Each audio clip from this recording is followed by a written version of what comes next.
Assalamualaikum warahmatullahi wabarakatuh. Kembali lagi bersama saya Ayu Septia. Kali ini kita akan membahas komponen dari bab 6. Untuk materi yang pertama ada fungsi referensi dalam karya tulis ilmiah. Referensi adalah rujukan terhadap suatu objek, konsep atau gagasan yang diucapkan atau disebutkan dalam konteks lain untuk mendukung hipotesis terkini. Kegunaan referensi sendiri adalah untuk menghindari plagiarisme serta memungkinkan pembaca untuk menemukan karya penulis yang dikutip dan menindaklanjutinya, serta dipakai sebagai sumber informasi untuk mendukung penulisan karya-karya ilmiah dan berbagai bentuk tulisan atau penelitian. Nah, tujuan membuat referensi sendiri yang pertama menunjukkan bagian tulisan yang diambil dari acuan sumber tertentu, menghindari praktik plagiat, membantu pembaca untuk mencari sumber tujuan yang dipakai, memberi penghargaan pada penulis dan dijadikan sumber acuan referensi. Selanjutnya adalah aturan penulisan referensi dari berbagai sumber berdasarkan beberapa style. Penggunaan style atau standar penulisan referensi yang terpenting adalah taat pada azas, tidak tercampur pada beberapa format dalam sebuah tulisannya. Untuk style yang pertama ada yang disebut dengan APA style, kependekan dari American Psychological Association. Nah, beberapa ciri gaya penulisan dari APA style ini yang pertama, daftar pustaka diurutkan alfabet berdasarkan nama belakang, serta nama depan ditulis sebagai inisial. Nah, apabila ada penulis nama dalam daftar pustaka ditulis berurutan dari tahun yang paling lama, dan bisa ditambahkan huruf A, B, C setelah tahun. Selanjutnya ada yang namanya MLA style. Model MLA ini adalah kependekan dari Modern Language Association. Nah, model ini dirancang sangat sederhana untuk mempermudah penulis dalam pengkutipan. MLA banyak digunakan untuk penulisan dalam bidang bahasa Inggris dan humanities.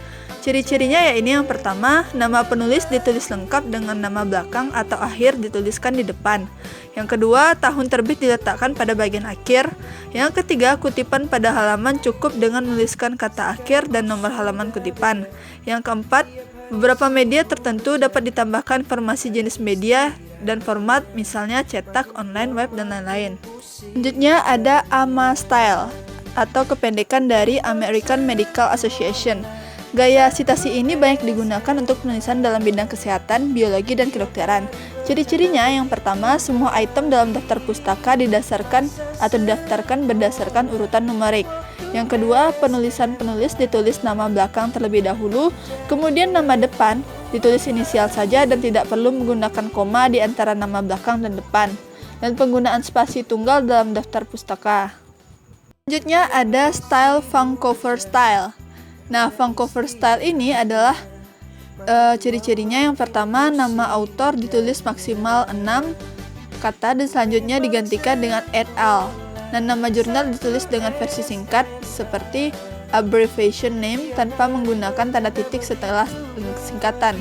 Nah, tahun ditulis tanpa disertai bulan dan tanggal, dan nomor halaman ditulis versi singkat, misalnya 635 sampai 675. Nah, DOI ditulis berupa URL HTTPS dan tidak diakhiri dengan tanda titik. Selanjutnya adalah aturan pengutipan endnote, bodynote, footnote, dan endnote pada karya tulis ilmiah. Catatan tubuh atau bodynote dilakukan ketika penulis mencantumkan sumber kutipan langsung setelah selesainya sebuah kutipan dengan menggunakan tanda kurung.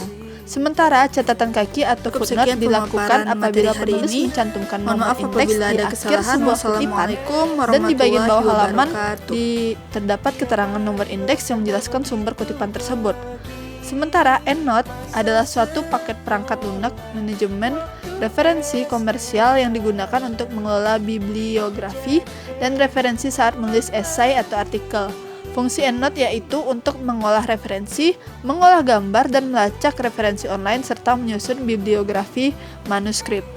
Untuk EndNote sendiri didefinisikan sebagai catatan teks. Catatan teks atau EndNote berhubungan dengan kutipan atau rangkuman.